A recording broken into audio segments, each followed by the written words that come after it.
All right, we have a follow-up now tonight on really a very sickening story we first told you about last night. 2 dogs shot in the face at close range. Fox 10 News reporter Cherish Lombard spoke with the veterinarian who's treating the dogs. She joins us live right now in the studio with an update on their condition. Cherish, how are they doing? Well, Anise, Dr. Caroline Rim says Bandit and Trigger are very lucky to be alive. Last Wednesday, both dogs were shot in the face from less than 3 feet away. I want to warn you, some of the images you're about to see may be disturbing. 17, 18, 19, 20. 138.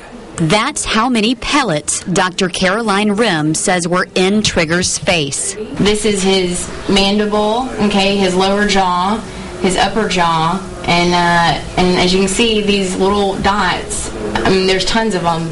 This is where the orbit where his eye sits, and this is the side of his face. I mean, just pellets everywhere. Dr. Caroline says when she first saw Trigger and Bandit, she couldn't believe they were still alive. I mean, they are just tenacious little puppies. They are so strong. There's no way I or you could have ever survived something like that. I mean, I have no idea how they survived. When the dogs disappeared last week, 4-year-old Connor Taylor says he prayed they would come home. I was really happy they made it alive. You knew they were coming home, didn't you? Even when Dad said they might not make it, tell her what you told me. I knew I wouldn't make it home. They wouldn't make it home. And then when Trigger came home and Bandit didn't come home, and I told you Bandit might not come home, what'd you tell Dad? You would. That's right. And why'd you tell me that you knew he'd come home? Because you would. Because you prayed, right? Yeah. And you said you knew what? You would come home. Both dogs will have to go through a lot of treatment for a long time. Trigger got to go home, but Bandit is back at Rim Animal Clinic tonight because his wounds are more serious. Dr. Caroline says she's staying optimistic because he is showing some improvement.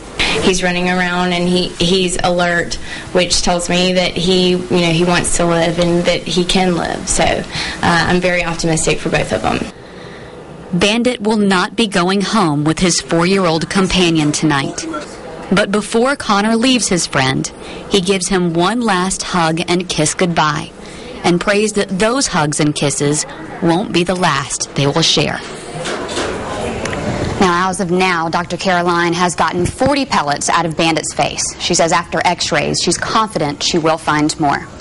Brian Taylor says since last night's story aired, he's received hundreds of emails and phone calls locally, as well as some from New York, West Virginia, Missouri, and even Seattle.